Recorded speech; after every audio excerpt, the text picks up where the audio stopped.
धर्म क्षेत्र कुरुक्षेत्र में लड़ी गई महाभारत युद्ध में कौरव और पांडव दोनों ही पक्षों में बहुत शक्तिशाली योद्धा थे। ऐसी दो महान योद्धाओं के बारे में आज हम बात करेंगे, वो है राजकुमार अर्जुन और अंगराज कर्ण। उनके अस्त्र और शस्त्र के बारे में जानेंगे और देखते हैं कि उन दोनों में से सबसे ज़्यादा शक्तिशाली और श्रेष्ठ कौन था। अगर आपने हमारे चैनल को अभी तक सब्सक्राइब नहीं किया तो जल्द से जल्द सब्सक्राइब करके बेल आइकन को दबा दीजिए। ज्ञान और इतिहास से जुड़ी हुई ऐसे ही वीडियोस हम आपके लिए लाते रहेंगे। तो सबसे पहले बात करते हैं अर्जुन के अस्त्र और शस्त्र के बारे में। 1. गांडीव धनुष। जब कौरव और पांडवों के बीच आपसी बैर बढ़ता है तब उनके बीच बंटवारा कर दिया जाता है। युधिष्ठिर अपने लिए खांडव प्रस्थ मांगते हैं। खांडव प्रस्थ में मायावी नाग और असुर छुपे रहते हैं। उन असुर और नागों को अर्जुन हराकर वहां से भगा देते हैं। इससे प्रसन्न होकर अग्नि देवता अर्जुन को गांडीव धनुष प्रदान कर देते हैं, जिसे स्वयं देवताओं के राजा इंद्र ने अपने हाथों से निर्माण किया है। 2. पाशुपतास्त्र। पाशुपतास्त्र को भगवान शिवजी का सबसे शक्तिशाली अस्त्र माना जाता है। वनवास के दौरान शिवजी की कड़ी तपस्या करके अर्जुन ने पाशुपतास्त्र को प्राप्त किया था।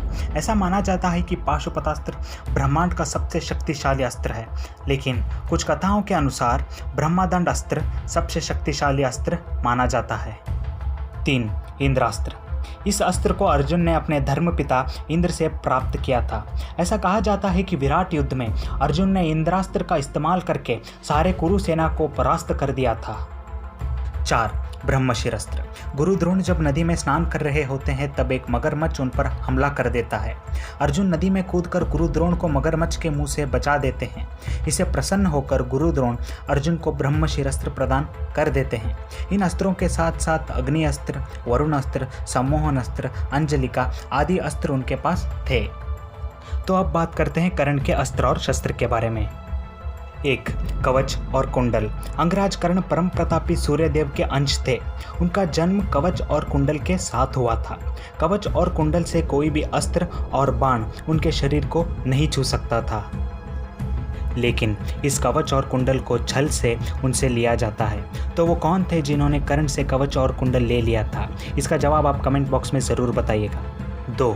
विजय धनुष। जिस तरह अर्जुन के पास गांडीव धनुष है, उसी तरह कर्ण के पास विजय धनुष है।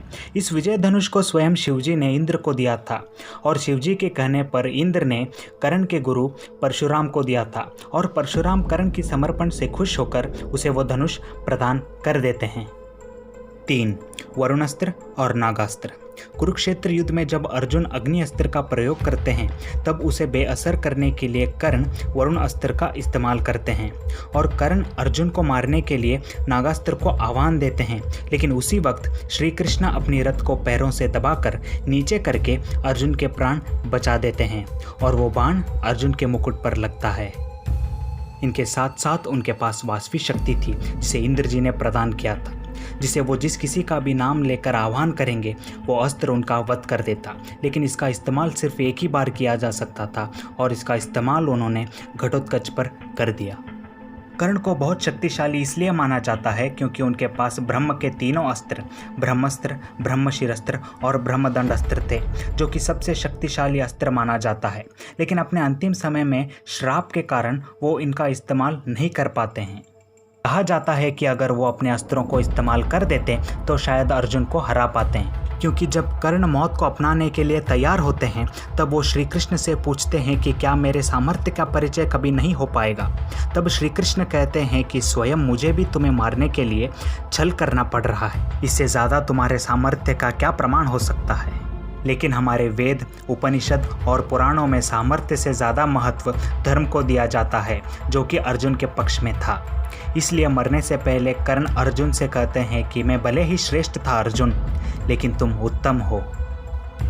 तो आपको क्या लगता है कि इन दोनों में सबसे ज़्यादा श्रेष्ठ कौन था? इसके बारे में कमेंट बॉक्स में ज़रूर बताइएगा। तो मिलते हैं अगले वीडियो में, तब तक के लिए जय हिंद, वंदे मातरम।